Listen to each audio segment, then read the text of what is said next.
Todos mis hermanos, el Señor les bendiga en esta hermosa mañana. Damos gracias a Dios por su fidelidad y estamos agradecidos con Él que nos permite estar nuevamente congregados en su nombre para adorarle, para exaltarle. Y obviamente en este momento venimos a su palabra para recibir también consejo, dirección, guía para nuestras vidas. Les invito a abrir sus Biblias en el Evangelio de Mateo en el capítulo 6. Y hoy vamos a estar examinando los versos 2 al 4. Mateo capítulo 6, versos 2 al 4. Habla su Biblia, por favor, en ese pasaje. Mateo capítulo 6, versos 2 al 4. Dice así la palabra de Dios. Por eso, cuando des limosna, no toques trompeta delante de ti, como hacen los hipócritas en las sinagogas y en las calles, para ser alabado por los hombres. En verdad les digo que ya han recibido su recompensa. Pero tú, cuando des limosna, que no sepa tu mano izquierda lo que hace tu derecha, para que tu limosna sea en secreto, y tu Padre, que ve en lo secreto, te recompensará. Oremos juntos, hermanos. Señor, nuestros corazones deben estar bien preparados para lo que tienes que decirnos a través de tu palabra en esta mañana. Por eso pedimos, Señor, tu gracia especial, la gracia del entendimiento, la gracia de un corazón dispuesto y obediente para que podamos escuchar y aplicar lo que dice el Espíritu a través de tu palabra. Señor, rogamos que tu Espíritu Santo sea el Maestro, el que nos ilumine y nos guíe a toda verdad y que nos traiga convicción a nuestros corazones para que a través de tu palabra seamos conformados a la imagen de tu Hijo. Oramos en el precioso nombre de Cristo y para su gloria. Amén. Amén y amén. Muchas gracias, hermanos. Pueden ocupar sus asientos.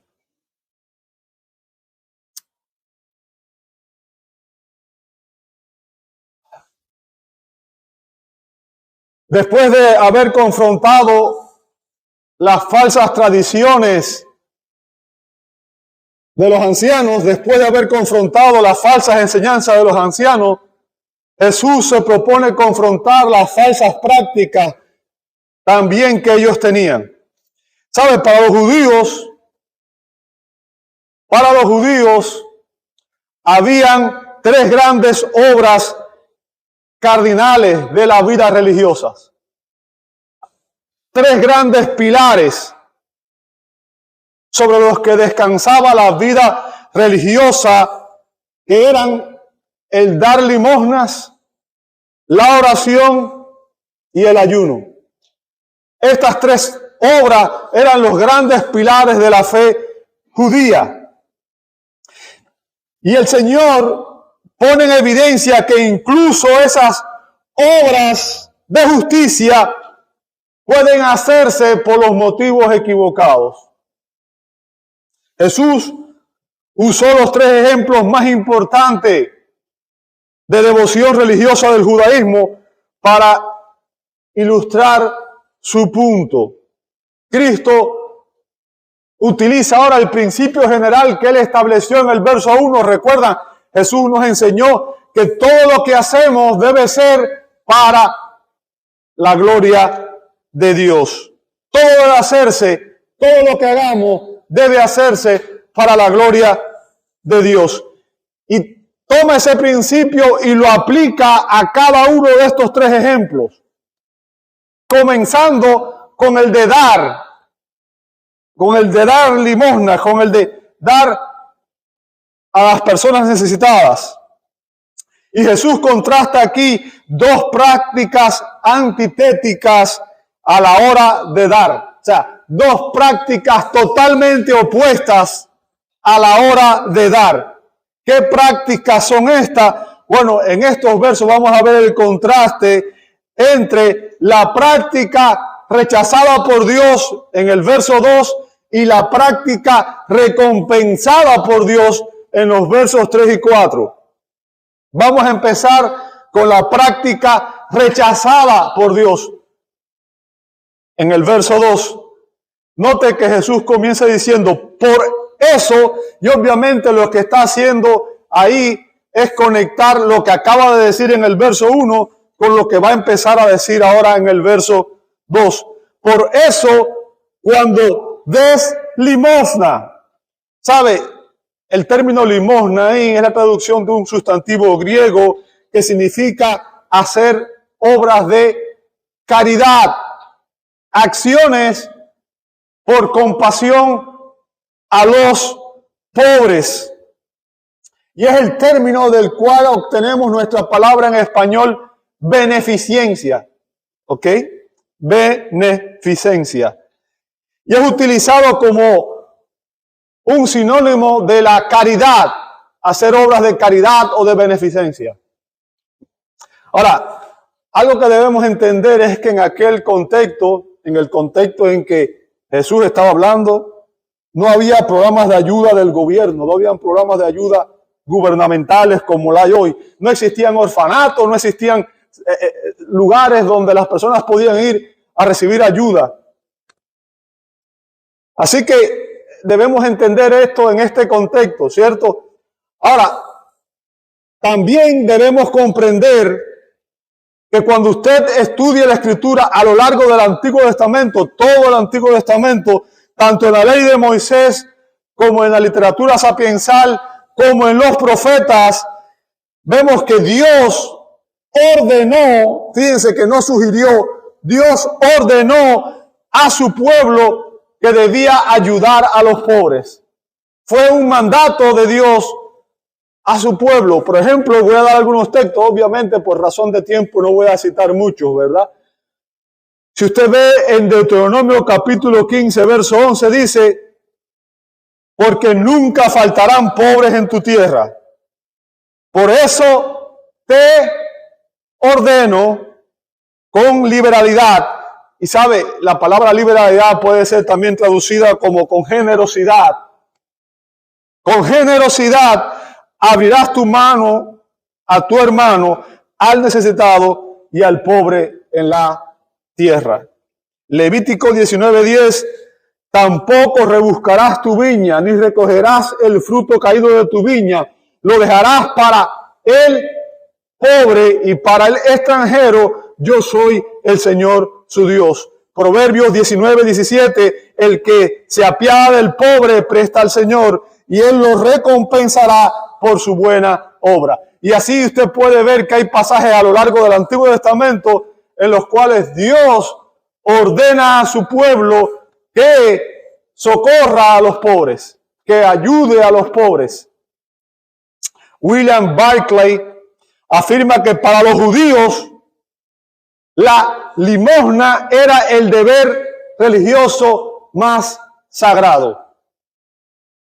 La limosna para los judíos era el deber religioso más sagrado. Dar limosna, y esta es la parte torcida, ¿bien? Era la parte equivocada, era la parte errada. Dar limosnas y ser justos eran una misma cosa. Dar limosna significaba ganar méritos ante Dios e incluso obtener la expiación y el perdón de los pecados. Obviamente ya estamos viendo ahí que para los judíos dar limosna era un medio para alcanzar la salvación. Algo que obviamente no es una enseñanza bíblica. ¿Bien?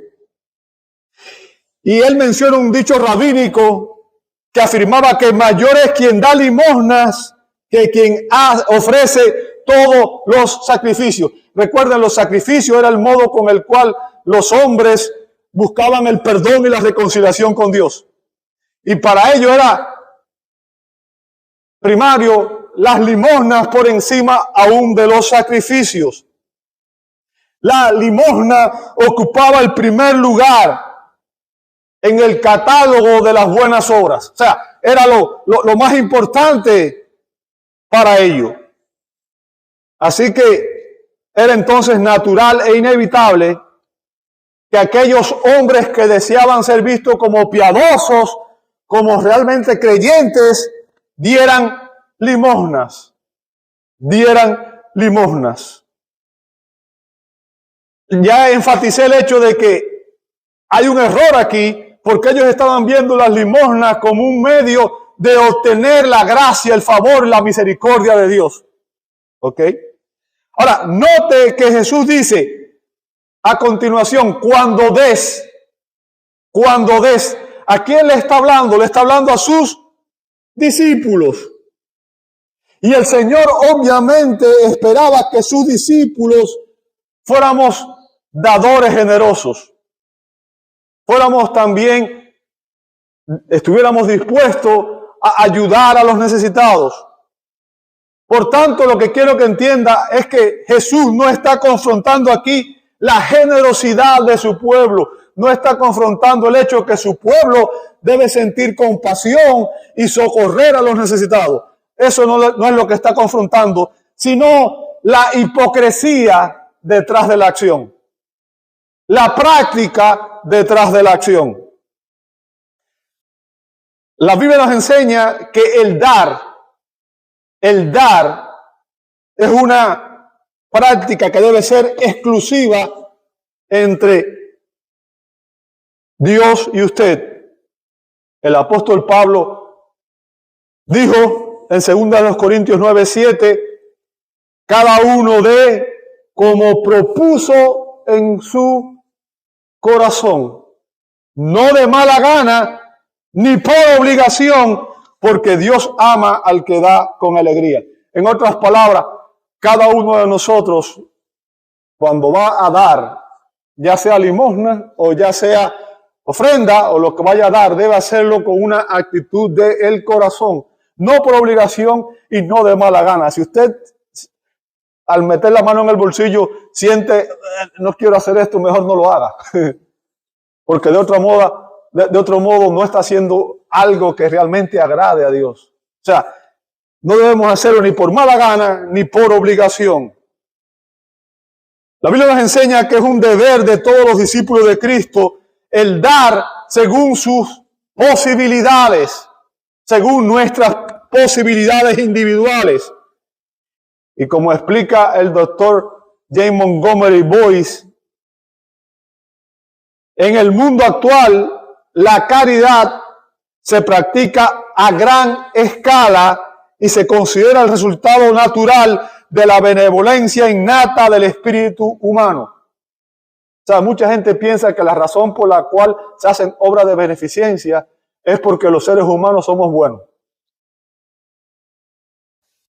El doctor Boyce explica que en realidad no es así. La verdadera caridad llegó al mundo a través del cristianismo. Y la caridad que vemos hoy, mediante la Cruz Roja, fundaciones benéficas, aún en el gobierno, es puramente un subproducto del evangelio de nuestro Señor Jesucristo. O sea, el punto que está haciendo es que la idea, esa mentalidad de ayudar a otro, de socorrer a otro, viene obviamente como parte de lo que el Señor, la obra del Señor en su pueblo y cómo Él ha inculcado esos valores, cómo esos valores vienen como parte de la idea del cristianismo en la sociedad. Y lo que vamos a observar a lo largo de este sermón, el Sermón del Monte, es que Jesús lo que está aquí es confrontando la motivación de nuestros corazones detrás de la acción. Recuerde, Jesús no está confrontando aquí la idea de dar, de ayudar, de socorrer. No, al contrario, es algo que debemos hacer, es algo que la Biblia nos enseña. Lo que Jesús está examinando, lo que Jesús nos dice a nosotros que debemos examinar, es la motivación por la cual hacemos todo lo que hacemos. Y la semana pasada establecimos el principio, la motivación detrás de todo lo que hacemos debe ser, ¿qué cosa? Glorificar a Dios. Y es por eso que en base a esa motivación, en base a eso que Él ya ha establecido, ahora Jesús exhorta a las personas que le estaban escuchando predicar este sermón y les dice: al dar, no toques trompeta delante de ti como hacen los hipócritas en la sinagoga y en las calles para ser alabados por los hombres. En otras palabras, Jesús empieza a confrontar aquí una práctica que era habitual en aquel contexto, algo que ellos hacían. Algunos han interpretado estas palabras de forma literal y creen que frente a quienes iban a dar las limosnas, marchaban unos hombres con trompeta y cada vez que veían a un limosnero empezaban a tocar para llamar la atención. Sin embargo, no hay evidencia de que tal costumbre se practicara jamás. Por lo tanto, debemos entender estas palabras de Jesús como en un sentido figurado, O sea, lo que Jesús está usando aquí es un lenguaje hiperbólico, está exagerando algo, pero lo hace con un propósito, y es describir la atención que los escribas y fariseos atraían a sí mismos cada vez que iban a hacer obras de beneficencia. Cómo ellos buscaban llamar la atención y que todo el mundo viera lo que ellos estaban haciendo. Cuando ellos iban a dar estas ayudas, antes de hacerlo, las ayudas eran anunciadas públicamente en la sinagoga, y no solamente dentro de la sinagoga, sino también en las calles de alrededor, donde ellos sabían que se reunían los pobres. Llamaban a esta gente cuando iban a dar estas donaciones caritativas. Pero lo que Jesús está aquí confrontando, vuelvo y repito, es la motivación que ellos tenían para hacerlo. Ellos no daban estas ayudas, no lo hacían por obediencia a Dios, ni por amor a los pobres, sino por orgullo y vanagloria personal. No lo hacían por compasión, sino meramente por ostentación, para que los hombres los vieran y los elogiaran, los alabaran, los reconocieran. Esa es la práctica hipócrita que el Señor rechaza en estos versos. Es la práctica hipócrita que Jesús está confrontando cuando hacemos algo no para la gloria de Dios, sino para que los demás nos vean y digan: wow, qué religioso, qué bueno es, qué noble es, qué gran persona. ¿Sabe? Mucha gente hace obras de caridad y da grandes sumas de dinero, pero detrás de esa obra de caridad usted ve que mucha gente quiere que todo el mundo sepa quién lo hizo. Donan dinero para que hagan un edificio y después le ponen su nombre en el edificio. Donan y después ponen, en fin, la gente quiere que todo el mundo sepa cuánto dio. Y esa práctica hipócrita es lo que Jesús está confrontando aquí. Fíjense, Jesús denunció repetidamente a los escribas y fariseos de su época y los llamó hipócritas. Y lo vemos incluso, no voy a citar los demás versos porque hay más versos en Mateo, pero voy a citar nada más que en los versos que están aquí en este contexto. Lo vemos en el verso 2, lo vemos en el verso 5 y lo vemos en el verso 16 de aquí del capítulo 6. Jesús le dice hipócritas 3 veces en este contexto. ¿Ok? Jesús puso sus obras en la misma categoría de las que hacían los gentiles paganos en el verso 7.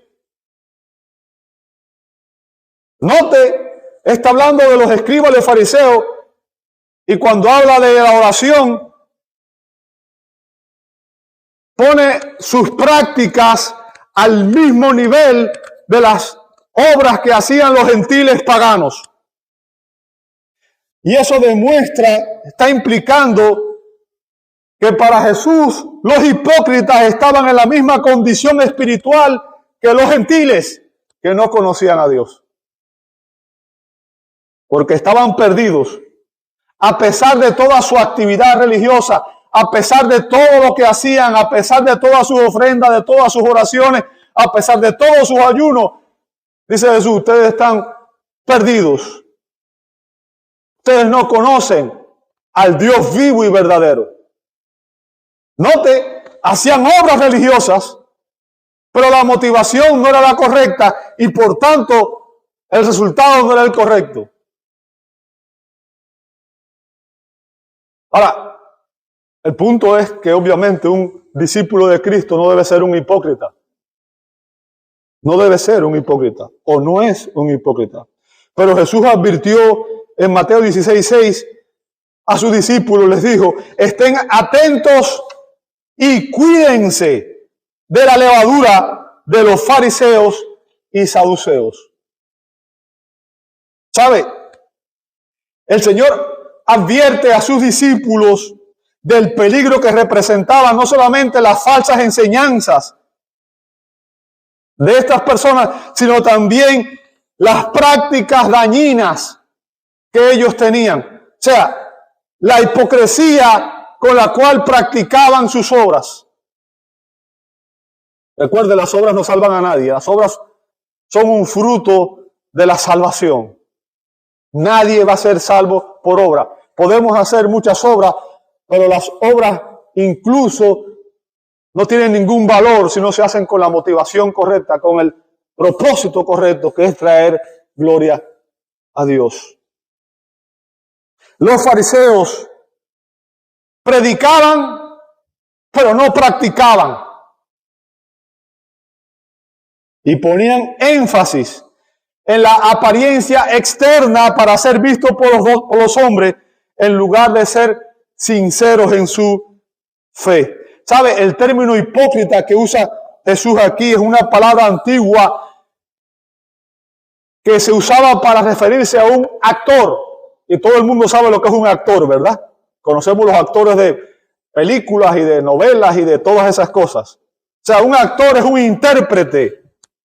Alguien que personifica a otras personas, que personifica un rol, un papel. Originalmente esta palabra se usaba para referirse a los actores griegos. Los actores griegos que usaban unas máscaras, se pintaban unas máscaras y las ponían en sus rostros, que describía de manera exagerada el papel que estaba dramatizando o interpretando. Y es por eso que, por obvias razones, este mismo término llegó a utilizarse para alguien que fingía ser quien no era. Un hipócrita es alguien que finge ser quien no es. Ahora, debemos entender algo. Por ejemplo, cuando usted va al cine, cuando usted va a un teatro, el actor no está engañando a nadie, porque todo el mundo que va a un cine o a un teatro sabe que los actores simplemente están interpretando un rol, un papel, ¿cierto? Usted no se enoja con el actor, aunque hay veces que sí, que la gente se enoja, porque cuando uno hace muy buen el papel, la gente se enoja y piensa que el hombre es el malo o la mujer, ¿verdad? Pero en realidad usted sabe que es un rol, un papel. La persona simplemente está haciendo algo, representando algo que no es. Ahora, el problema con el hipócrita religioso es que con sus obras, con sus prácticas, se propone deliberadamente engañar a las personas. Y todas sus prácticas son una representación, un engaño, y las hace con el propósito específico de recibir el aplauso y el reconocimiento de quienes lo rodean. El hipócrita religioso actúa para impresionar a otros con sus prácticas, con sus obras, con su ministerio.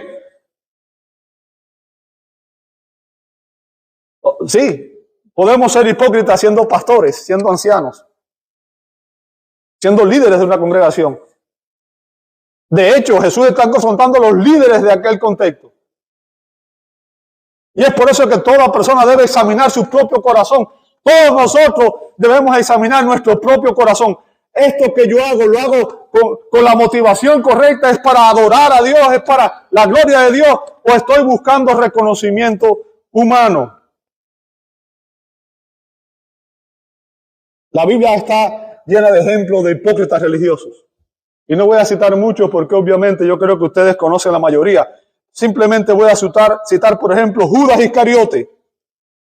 La Biblia nos enseña que este fue un gran hipócrita. Cuando María ungió los pies de Jesús con un perfume sumamente caro, Judas se quejó de que el perfume se pudo haber vendido para dar dinero a los pobres.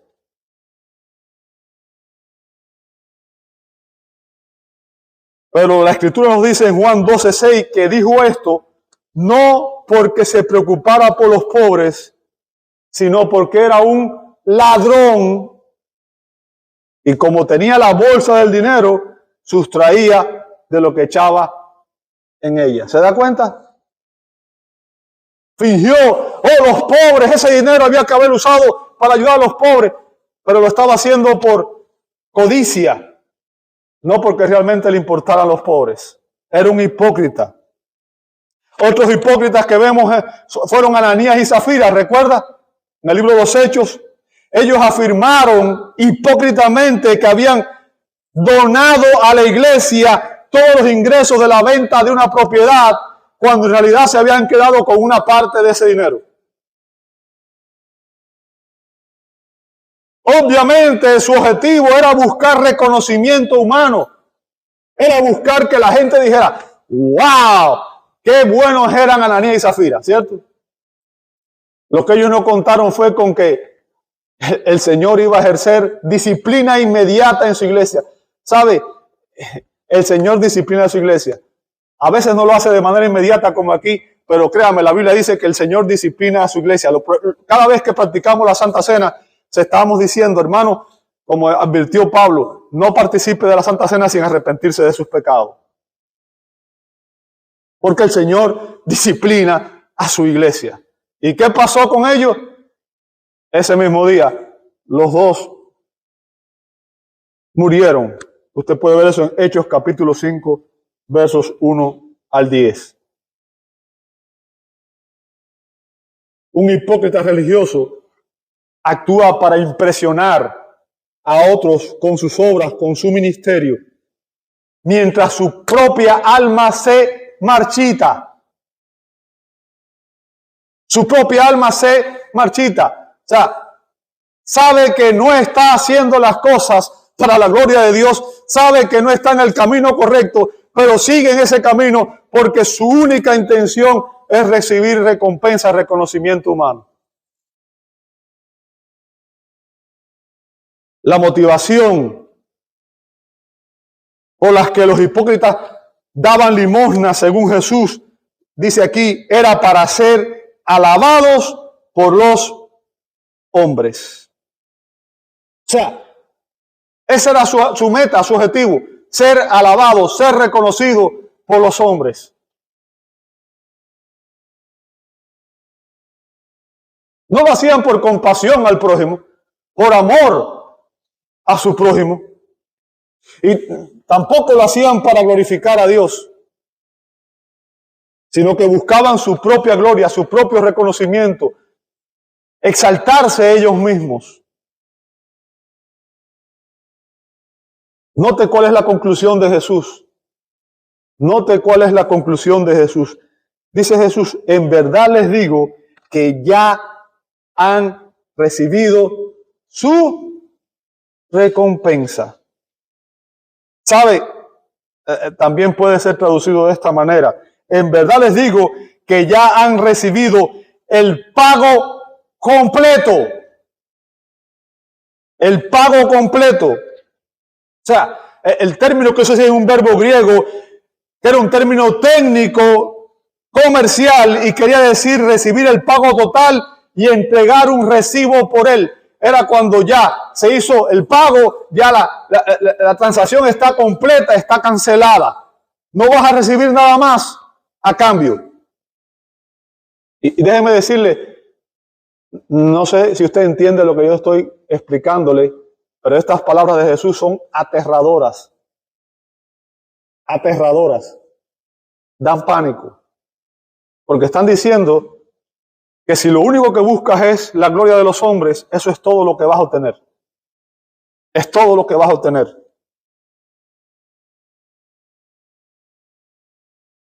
Jesús enseña que si damos dinero, ya sea para ofrendar o para causas benéficas, y lo hacemos para agradar a los hombres, lo único que obtendremos será la admiración y el reconocimiento de los hombres. Pero eso es todo lo que obtendremos. Ese será el pago total, el pago completo. Ya no se nos va a deber nada y no se nos pagará absolutamente nada más. Así que si ese es nuestro motivo para dar, si ese es nuestro motivo por el cual estamos dando para obras de caridad, para las ofrendas, para lo que sea, ya hemos recibido nuestra recompensa total. ¿Cuál es esa recompensa? La alabanza y el reconocimiento temporal de los hombres. Pero el punto que es absolutamente aterrador para mí es que lo que eso implica, y es lo que esta gente no entendía, porque ellos lo hacían todo esto para obtener recompensa de Dios. Pero el punto de Jesús es que quienes hacen esto con esta motivación no obtendrán recompensa del Padre. Eso es lo aterrador. Imagínense, puede pasar usted la vida entera siendo un religioso, ayunando, ofrendando, dando, y que al final todo lo que usted hizo no valga un centavo.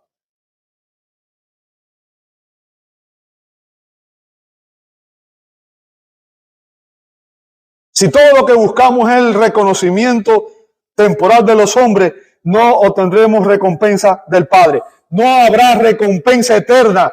Y esa es la práctica hipócrita que Dios rechaza. Cada vez que hagamos algo, tenemos que preguntarnos, ¿qué motivación tengo yo para hacer esto? ¿Por qué lo hago? ¿Por qué lo hago? Recuerde, todo lo que hacemos debe ser hecho para la gloria de Dios y para bendecir a nuestros hermanos, a nuestro prójimo. Y hemos examinado la práctica rechazada por Dios, que es la práctica hipócrita de dar para buscar gloria humana. Y ahora vamos a analizar la práctica recompensada por Dios en los versos 3 y 4. Versos 3 y 4. Esta es la práctica recompensada por Dios. Dice Jesús, pero tú, y obviamente está estableciendo una distinción entre la práctica de los hipócritas y ahora los verdaderos discípulos. Ese pero tú implica, no hagas aquello, pero tú, ahora vamos a ver lo que debes hacer. Bien, esto es lo que realmente debemos hacer usted y yo. Así es como debemos actuar. Esta es la práctica que debemos seguir. Pero tú, cuando des limosnas, nuevamente Jesús da por sentado que sus discípulos seremos dadores generosos. Recordemos que la Biblia en el Nuevo Testamento también nos da enseñanza referente a esto. Tenemos responsabilidad hacia nuestros hermanos. Como dice Santiago, capítulo 2, versos 15 al 16. Si un hermano o una hermana no tiene ropa y carece de sustento diario, y uno de ustedes les dice, vayan en paz, caliéntense y sáciense, pero no les dan lo necesario para su cuerpo, ¿de qué sirve? O sea, ¿De qué sirve que hablemos muy bonito y todo, pero no socorramos a la persona en necesidad, ¿cierto? La fe genuina, la verdadera piedad se demuestra en las acciones, en las obras.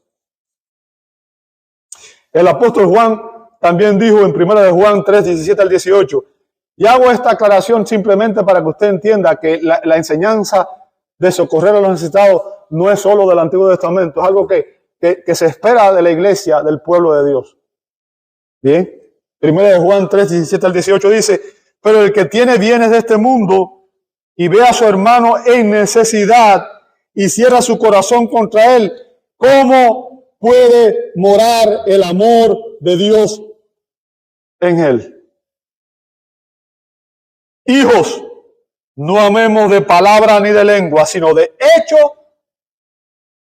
y en verdad. O sea, si no mostramos amor, compasión por nuestro prójimo, por nuestros hermanos, si no sentimos compasión y estamos dispuestos a compadecernos y suplir sus necesidades, dice Juan, es sencillamente porque el amor de Dios evidentemente no está en usted. El amor de Dios evidentemente no está en usted. Así que Jesús nos está enseñando que debemos dar con generosidad. Pero ¿cómo debemos hacerlo? ¿Cuál es la práctica que Dios recompensa? ¿Cuál es la práctica que Dios recompensa? Bueno, Jesús nos dice aquí claramente cuál es la práctica que Dios recompensa. Dice, que no sepa tu mano izquierda lo que hace tu derecha. ¿Se da cuenta? Ahora, obviamente, hermano, las dos manos están juntas. Es imposible hacer algo con una mano y que la otra no se entere. Físicamente hablando, ¿cierto? Tenemos que entender lo que hay detrás, la intención detrás de estas palabras. Significa que el acto de dar debe ser tan secreto que nosotros mismos nos olvidemos de lo que hemos hecho. Lo hagamos sin ninguna otra motivación ulterior. Que a nosotros mismos se nos olvide lo que hicimos. Porque al dar de esta forma mostramos que nuestra justicia está obviamente centrada en la justicia de Dios, no en la justicia de los hombres.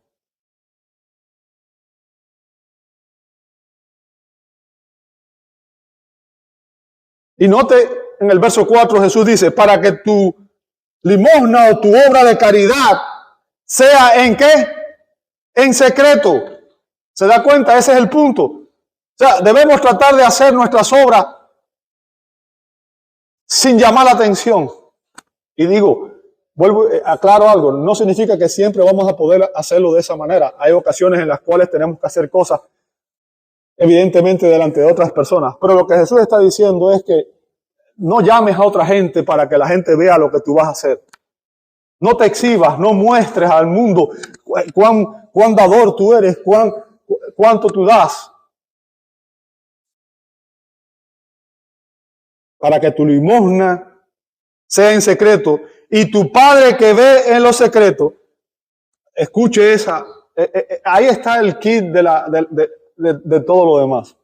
Ahí está el punto álgido, la enseñanza principal de este pasaje. Recordemos a quién servimos usted y yo. ¿A quién servimos usted y yo? Estamos sirviendo al Dios vivo y verdadero. ¿Entiende eso? Al Dios vivo y verdadero. Usted y yo debíamos estar conscientes de que vivimos cada día de nuestra vida en la presencia de Dios. Y que como dice la Escritura, no hay cosa creada oculta a su vista. O sea, Dios conoce cada pensamiento suyo y mío. Dios conoce cada sentimiento suyo y mío. Dios conoce cada práctica, cada acción suya y mía. Dios conoce todo lo que usted hace y todo lo que yo hago. No hay cosa creada oculta a su vista. Usted y yo pretendemos ocultarnos algunas veces para que la gente no sepa quiénes somos realmente, pero nunca podremos ocultarnos de la presencia de Dios. Usted y yo vivimos en la presencia de Dios 24 horas, 7 días a la semana.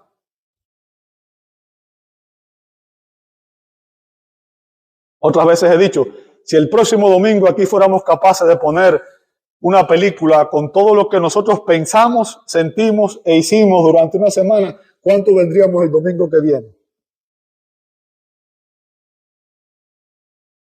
Ahora, piense algo. Esa película existe. Dios va a examinar todo lo que usted pensó, todo lo que usted sintió y todo lo que usted hizo. ¿Lo entiende? Sino que todas las cosas están al descubierto y desnudas a los ojos de aquel a quien tendremos que dar cuenta, dice la palabra en Hebreos 4:13. ¿Sabe? Podemos ocultarnos de los hombres, pero nunca podremos ocultarnos de aquel ante quien usted y yo tendremos que dar cuenta. Eso es lo aterrador. Que nosotros simplemente nos ocultamos de los hombres y tratamos de hacer cosas para agradar a los hombres y a veces no nos damos cuenta que en ese afán estamos obviamente descuidando la verdadera religión, la verdadera práctica, y es entender que todo lo que usted y yo pensamos, sentimos y hacemos es en la presencia del mismo Dios.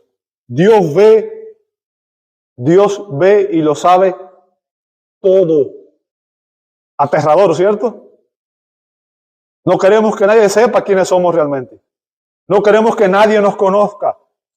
No queremos que nadie realmente sepa cuáles son las batallas que tenemos en nuestro interior.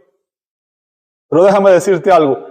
Tú puedes quizás ocultar a otra gente, pero no la puedes ocultar de Dios.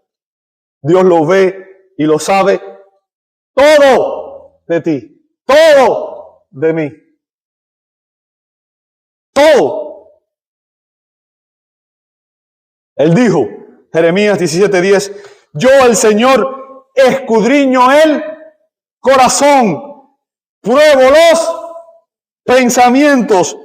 Nota a continuación, para dar a cada uno según sus caminos, según el fruto de sus obras.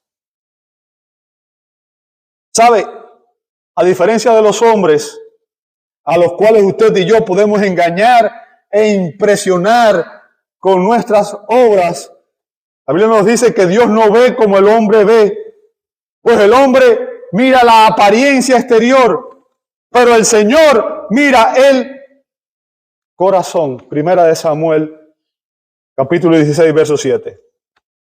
Y recuerde, el corazón representa el carácter de la persona, la disposición interior de una persona. Dios mira nuestro carácter. Y recuerde que Jesús dijo que del corazón de los hombres salen los malos pensamientos, las malas acciones, el adulterio, todo lo demás. Por tanto, el corazón es lo más preciado que usted y yo tenemos. Y la Biblia nos dice que examinemos nuestro corazón y que velemos nuestro corazón como el tesoro más valioso que usted y yo podemos tener.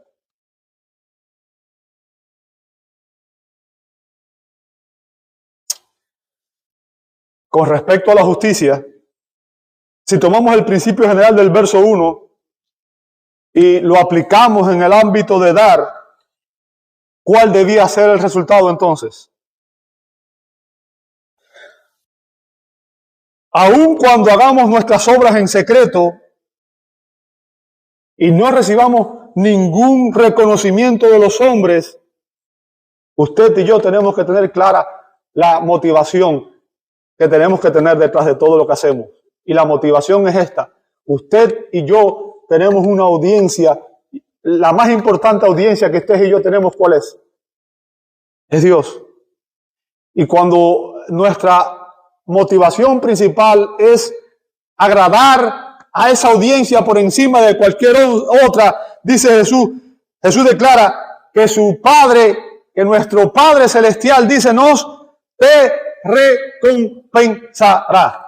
¿Lo ves ahí? O sea, cuando tú y yo hacemos lo correcto, con la motivación correcta, dice la Escritura, Dios, el Padre, te recompensará.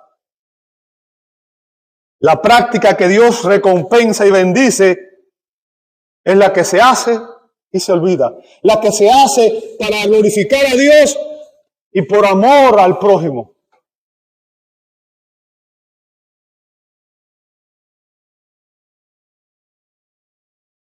Debemos dar con la intención de glorificar a Dios.